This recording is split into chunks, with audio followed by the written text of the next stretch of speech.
Okay guys, it is time for your homily, September 2023. The very first homily ever is being recorded right now. You are a part of history, guys. So the topic that I want to talk to you about today is a realization that I had at a water park last month, of all places. That's what kind of inspired me to tell you this story and kind of make this part of your extended reading. And I took my daughter on a small mini vacation to South Florida. That's kind of where this whole thing started. Went to a water park. It was very small, but very nice, very pleasurable. It had a little kids section, a couple larger slides for more of the adults. The kids love that too. And a lazy river, which of course everybody likes. And you know what a lazy river is more than likely. And if you don't, it's just a small little stream that current pushes you around, mostly in inner tubes.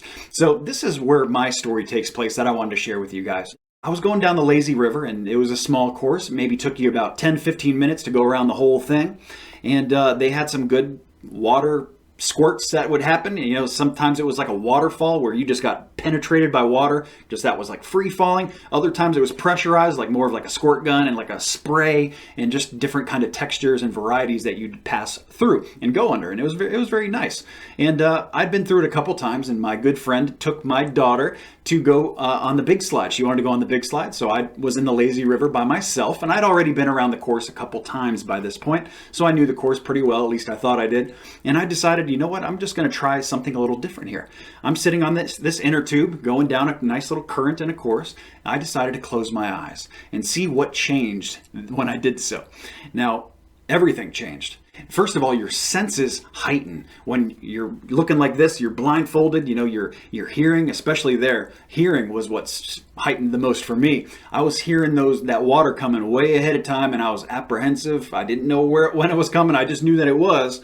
And I didn't know if I was going to be pushed into it or if I was going to be pushed around it, because there's kind of different ways you could go. And it just changes things when you don't see it. When you cannot see what's coming, it changes the way that your body reacts to it. It's just almost like a chemical reaction. And you don't have a choice in the matter. It's just the way that it is. And it wasn't scary, but I could see for some people that it could be. And the only reason it wasn't scary is because I knew I was safe. If I was doing that like in an actual river, I would be a little scared, because I'd be wondering if that noise I'm hearing is actually like a waterfall or like a pretty big drop, or, you know, something dangerous was going to happen to me. Of course, it was a controlled environment, so it wasn't scary, but you still had the stress. You still had the apprehension and the nerves very heightened. So the realization that I ended up having, basically the moral of this whole story, is that it reminded me of people who do not seek any kind of spiritual progress with their daily path, their daily lives, tarot readings, a little bit of divination and forecasting, because that's what it does. It allows you to open your eyes to see the things that are coming. Most people are just driving blind. They're going through their entire lives like this. What I do, the ability to forecast and share my divination with you in this way, and with my personal private readings especially, you can look into all that stuff. You can see the things that are coming. You can plan and prepare a little bit for things. So it's not so scary. You don't have to be apprehensive about things. It gives you a calm, just knowing when things are coming and how you can align certain things to these occurrences that are in some ways going to come regardless. Sometimes you go around it. Sometimes you go through it. So that is your homily for September 23. Thank you so much for tuning into the readings. I hope you have enjoyed it as much as I have delivering it to you. I hope you have a great September. I know you will.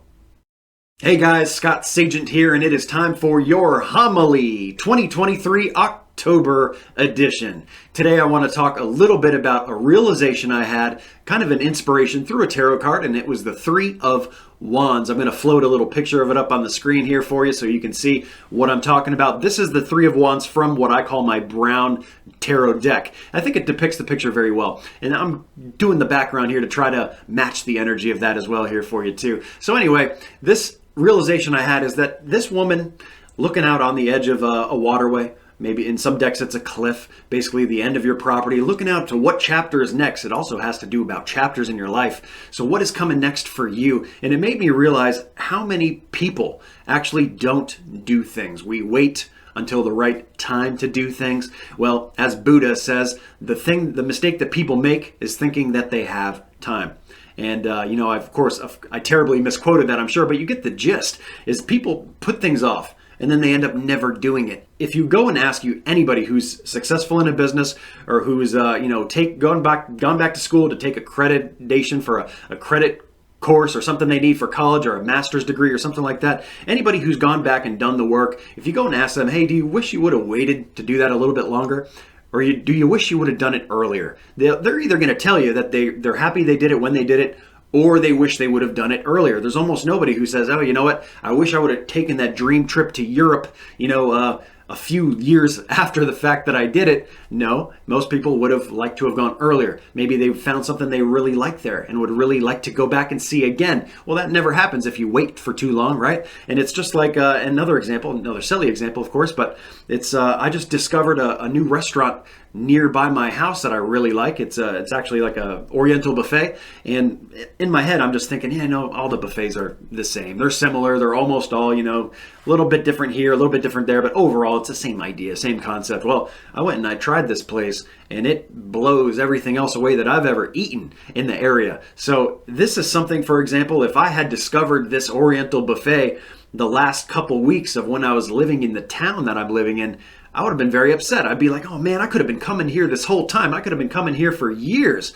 And instead, I missed this opportunity because I just waited forever. And it's just like so many people want to start businesses and never do. I know somebody who wanted to make candles. They go and buy all the supplies, have everything ready to make a candle business, and then never made a single candle.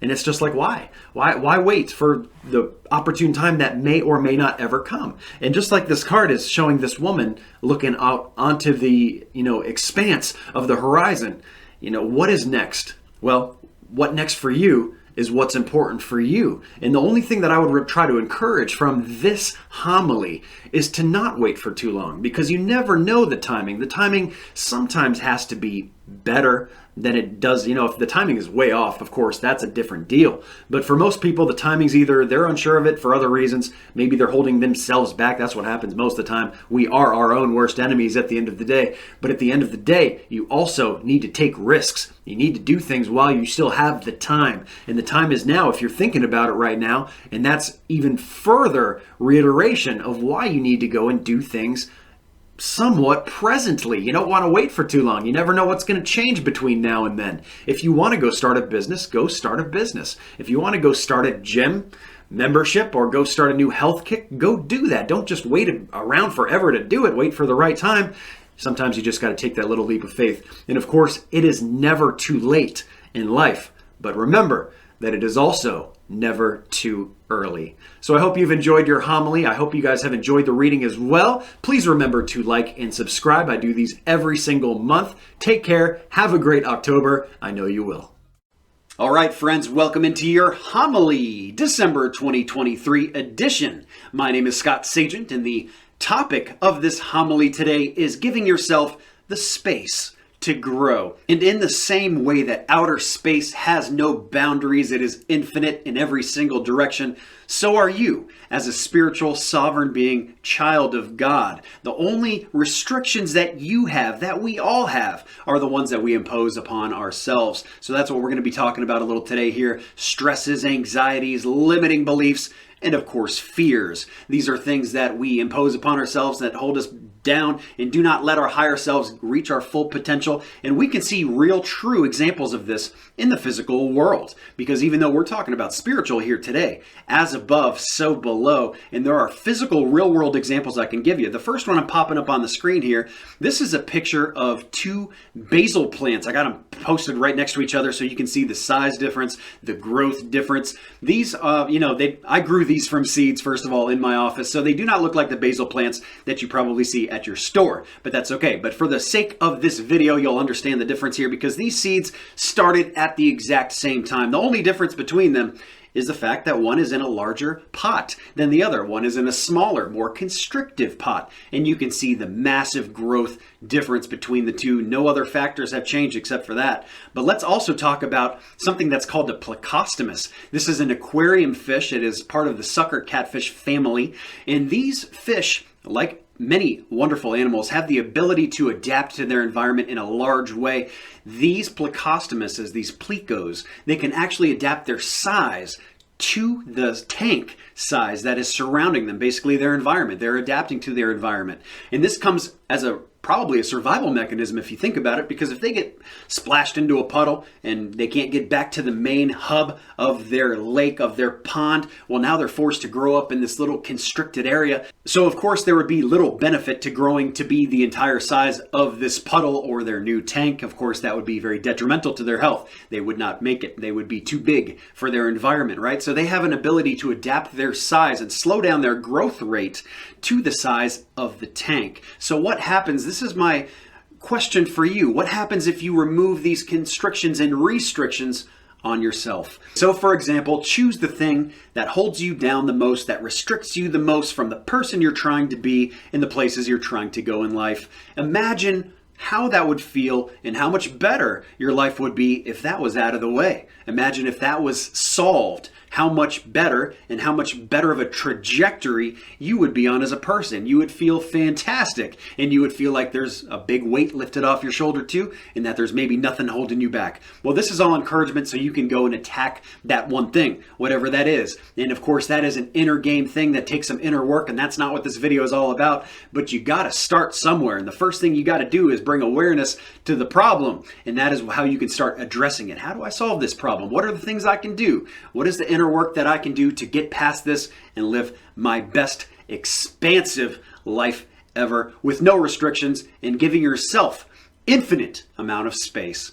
So I encourage you all to look at that one thing. And if you're very motivated, maybe look at a few things in your life that apply to this set of circumstances so that you can bring awareness to it and you can solve this inner work yourself and you can get these restrictions out of your way, because of course, none of us are ever going to win a race that we don't start. None of us are ever going to complete a project that we don't begin. There's only one way to start it, and that is with you. So that concludes your homily for December 2023. I thank you so much for joining the readings. I hope you have a great December, giving yourself plenty of space, and I know you will.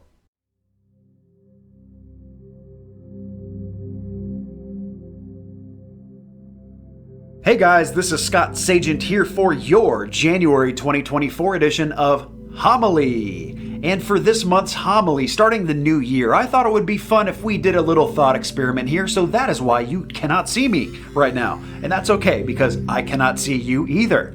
It's actually not necessary. You can hear my voice, and that is all you're going to need in this exercise. It's a little thought experiment called the Ideal You. So go ahead and take this opportunity, since it's going to be a closed eye kind of a meditation. Take this opportunity to find a little couch, a comfortable spot, a recliner, a bed, a sofa, whatever it is for you. Get nice and comfortable where you can shut your eyes for a few minutes. If you're driving, you know what? Probably don't participate. I think that would be a bad idea. Maybe you can come back and check this homily out at a safer time for you. But for everybody else, let's get started with the Ideal You experiment. The very first thing I want you to consider and think about is what you would rate yourself here on a scale of 1 to 10, kind of where your placement is in life, how you have attained your goals over the last few years, if you're where you want to be, if you're nowhere close to where you want to be, the way that you present yourself, the way that others perceive you, all of these things. I'm just giving you a few examples of, obviously it's a much bigger umbrella, and whatever it is for you, the way that you come up with your rating system is just fine, but come up with a number to where you feel like you are at right now. Okay, so remember that number, but also throw it away. We're not going to need it for a while. Right now, we're not going to concern ourselves with future goals. We're really just worrying about the present, right here, right now. What does your ideal you look like right now? How do they dress? How do they carry themselves? How do they act around people? How are they perceived by people? How are they perceived in the workplace? All this kind of thing. You have to visualize it to make it come true. So this is a visual aspect that I would like you to consider right now. And be very, very specific about your visualization. Think very deeply about the details. How this person wears their nails, what kind of jewelry they wear, what do they dress like, what kind of body language do they put out, how do they speak, what kind of tone, do they smile easily, how big, are they warm to others? This is your ideal you that I would like you to consider, visualize, and hang on to that visual. Now take this energy signature, this whole idea that you just constructed in your mind and put together and puzzle pieced together. Maybe some of you duct tape and super glued it together. It doesn't matter. Take this energy signature here, and what we're going to do is we're going to expand it. We're going to make it much, much larger. However you viewed it before, we're going to multiply this times like 100, times 1,000, times whatever it is that this sucker is huge. Whether it's a visual of you or a goal or what it is, we're going to make it massive. So think about it getting bigger, bigger, bigger, and much, much bigger than even that. Now maybe some of you have made this so big that you have to zoom out just to be able to see the whole picture anymore, and that's just fine. But now we're going to adjust and tune the contrast. We're going to tune some settings here.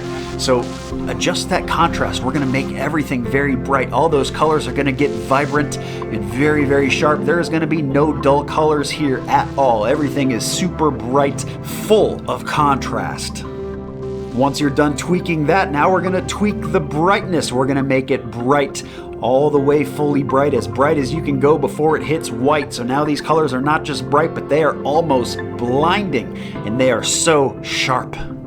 The final setting that we're going to tweak is frequency. We're going to turn that frequency knob all the way up to high. You cannot hear frequency here, but you almost can, because as you turn it up high, you can see this picture shaking, vibrating. You can feel it very deeply in your bones. This frequency is being turned up high. You are raising the level of your energy signature of what you've created. I picture this ringing like a champagne glass, and once you've got this frequency all the way turned up, your brightness and your contrast all the way turned up, your energy signature, we want to blow it up, and not just blow it up to get rid of it, but we're going to blow it up and expand it out in every direction, just like a supernova, a star exploding, and we're going to mentally just shoot this whole entire signature that you've created everywhere, little bits and pieces of it, fragmented everywhere, every which way, and it's just dropping down like snow, falling a little bit here, a little bit there, and visualize how people are reacting to this version of you. As we wrap up your January homily and conclude our thought experiment, I have two final questions for you. Number one, rate yourself again, how you feel right now. I want to know how you feel, how this makes you feel, your ideal you being everywhere. What is your rating now? I don't care what it was before. How do you feel right now? Most people, general consensus, bump up their first number after an experiment like this of 1 or 2 points. Maybe you're experiencing that. Maybe you boosted even higher.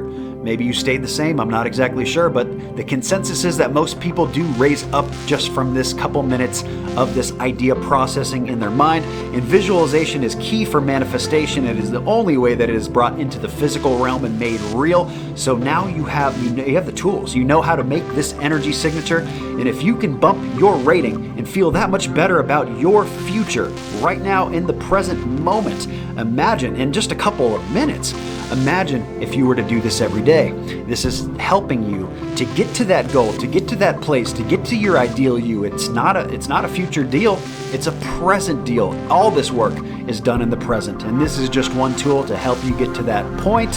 Hopefully, January 2024 here in your homily is a good bridge to get you there. So I hope you've enjoyed the readings and your homily. Thank you all so much. Have a great January 2024. I know you will.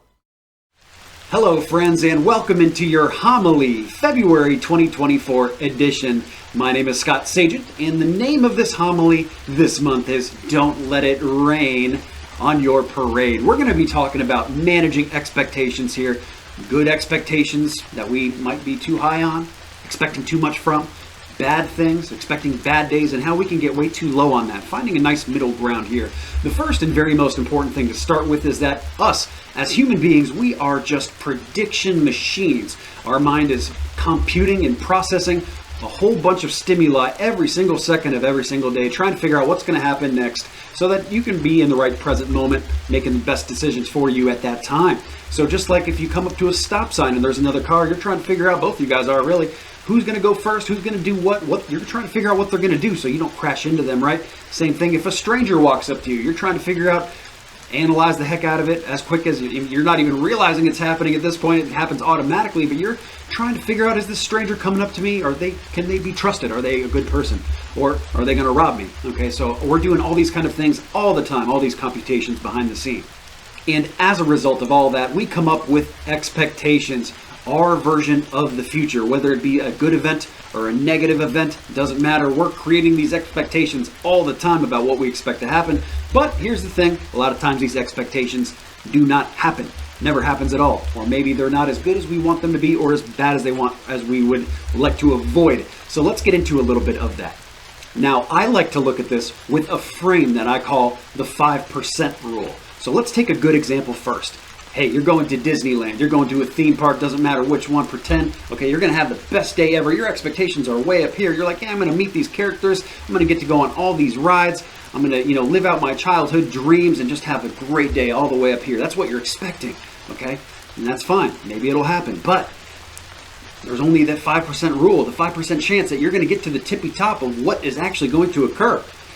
Stuff happens, stuff goes wrong. And if you're up there, that 5%, well, the reality is that you're going to be somewhere in that other 95% range, which is way down here. Okay, so even if it's a good day and it's up here, it's like, well, I didn't get to go on all the rides I wanted to go on. I got to go on half of them, but there's the other half, and the lines were too long. Or maybe down here it rained all day. They had to shut down some rides. It didn't work out at all for me. That was not what I was expecting at all. So anywhere off of your top tier of what you were expecting before is going to be a letdown. You're going to feel that very deeply in you, like, something is just not really good. Not a good feeling, not a good emotion to have. Now let's look at a negative one. Same rule of fives apply. Hey, you got to go to a dentist appointment. This is going to be one where you're expecting a procedure to happen that is going to be a little painful, a little bit of uncomfortness going on, and you're just not looking forward to it. Okay, so your expectation is like down, down, down here. I'm not sure if I'm off the camera, but I'm pretty low down here. So anyway, the same 5% rule applies, guys. Same 5% rule. It's usually not as bad as you expect it to be, the bad things, okay? You're going to be in that 95% range somewhere else. So, hey, you get this procedure done, and okay, that wasn't as bad as I thought. That didn't hurt as much as I thought it would. Maybe it was an uncomfortable hour and a half. But you know what? Now, I was up here. That wasn't that bad. Now I can feel like that weight is lifted off my shoulder. I got that out of the way, done and checked off my list. So it's the rule of the 5%. Now, what do we do with this information, right? Now, a lot of people say, oh, you just got to eliminate the expectations. Just get rid of them altogether. You don't need them, right? We don't need to have expectations about what's going to happen, whether it be good or bad. Well, that's a utopia. That is just not realistic, since we are human prediction machines. We are always trying to figure stuff out. And without expectations, that would leave us with nothing to ever look forward to. And of course, it's okay to look forward to something. You just got to manage this. So let's talk about how we manage these. Giving those two examples that I gave you earlier, let's go through both of them. The Disney World, having a great time, expectations up to here. Hey, you know what? Let's bring the expectation into middle keel. You know why? Because I expect that I'm going to have fun no matter what happens. Because at the end of the day, it is not what happens to you. It's what you do with what happens to you. It's the decisions you make. So if you go into the day thinking, hey, you know what? I'm going to have the best time possible with whatever situations and circumstances come up. I'm going to make sure that this is a good day. Okay, so you're up here and you're nice and good. That's managing your expectations for the good. Now let's talk about managing the low side. That dentist appointment, that painful procedure, that cavity filling, that root canal, whatever it is. Okay, well, what do we do about this? You tell yourself, hey, you know what? It might not be that bad. I'm going to get this done. I'm going to check it off my list, and I'm going to put it behind me. You're going to attack the day in a much more middle keel. And the likelihood is you're going to hit that 95% either way. So it's all going to work out kind of more in the middle regardless. Nothing is ever as bad as we expect it to be. And usually nothing is ever as good as we expect it to be either. And that's okay, because we're managing expectations. Of course, this doesn't always come naturally to everybody. Sometimes it does take a little bit of practice and implementation to lower these expectations, or at least manage the kind of middle ground, that 95% range of both sides of things. But the rain will come. It always does. The challenges in life will come. Nothing ever works out like we intend it to, whether it be too good or too bad. And the good news is that puts the power back in your corner, because again, it is not what happens to you. It is what you do with what happens to you. You remember that, you'll be in great shape, guys. So that is going to conclude your homily for February 2024. Do not let it rain on your parade, guys. I'm telling you. That's it for me. I hope you've enjoyed the reading. Please remember to like and subscribe so you see the future readings. Have an excellent February. I know you will. Welcome into your homily for March 2024. Today we're going to be talking about an experiment with rats. This little guy here is going to help give us an example of hope and how important it is for humans to also have hope. So this experiment we're talking about was done at, I think about 1954, at least in the 1950s, from Dr. Kurt Richter. He was a Harvard grad. He is a scientist at Johns Hopkins, and what he studied, what the experiment began with at least, was he wanted to see how long lab rats would last, who are very strong swimmers, by the way, in a bucket of water. So how long they could tread water for until they basically could not do it anymore and passed away. And by today's standards, this would be a cruel experiment. But in the 50s, a very different world back then. And this teaches us a very important lesson. So I'm almost glad that he did this for the sake of humanity learning how important this is. So what he did was he gauged that it was about 15 minutes on average how long the lab rats would last for. And he didn't understand why that was, because rats are very strong swimmers. They can swim. They're documented in science for swimming across large lakes, rivers, all kinds of things that take longer than 15 minutes. So the results weren't matching the real world, the reality of things. And he didn't understand why. So he set out to figure out why, because he started to realize that he thought they were giving up hope. It wasn't about that they couldn't last any longer. He thought that they decided that there was just no way out, no escape. And they literally just gave up, they surrendered. And in which case was their lives.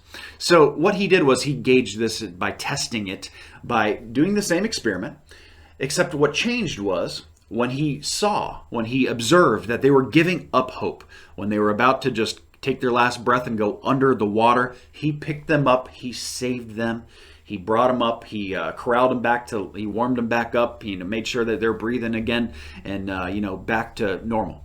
I don't know how long of a process that was, if it was a few minutes or 10 minutes or an hour, I'm not sure what. But once he felt that they were good again, he put them back in that same bucket of water. Nothing else has changed. So what do you think happened? We would expect maybe they're going to last another 15 minutes because that's what they did before. Or maybe they're going to last less because they're a little tired, right, from running around before. But that was not the results, not at all. The results would blow your mind. These results were hours later, not just 15 minutes. In fact, some of these rats swam for 60 hours the second time in the bucket. The only difference is having been saved, having that little glimmer of hope that there is something to aim for here and that you can pull yourself out here. And even though the rat wasn't pulling himself out, he didn't know what was going on. But he did have hope implanted in him from being saved. And that savior mechanism gave him hope to persevere and to keep going. And this was copied over many rats. And it wasn't just one rat who's a marathon swimmer who just could go 60 hours. This was many rats who just kicked the butt of the 15-minute time window, the second go of it, by about 240 times over. So this is a glimmering beacon of hope for humanity, that this is what you can accomplish in your future by having a little bit of hope, by persevering, doing things a little bit longer than you naturally would, by knowing that things are going to change, things are going to improve, things are going to get better. So the question I propose to you is how much longer you can swim for, how much longer you can persevere for, how much harder you would work at this if you knew that you were just this close to getting out of it. If the rat can do it, you certainly can do it. So that is just the power. It's not just the power of positive thinking, because it's beyond that. It's something much more intrinsic, much more spiritual, much deeper. And that is the lesson that this rat teaches us. That's why I wanted to share this experiment with you. It's very interesting to me, very intriguing, and also very profound, because I think this is something that we can all do with proof of how positive the outcomes can be in our lives. So I hope you guys have enjoyed your homily. Hope you've enjoyed the reading as well. I hope you can implement it in March. Hope you have an excellent March. I know you will. So I guess the fortune teller's right.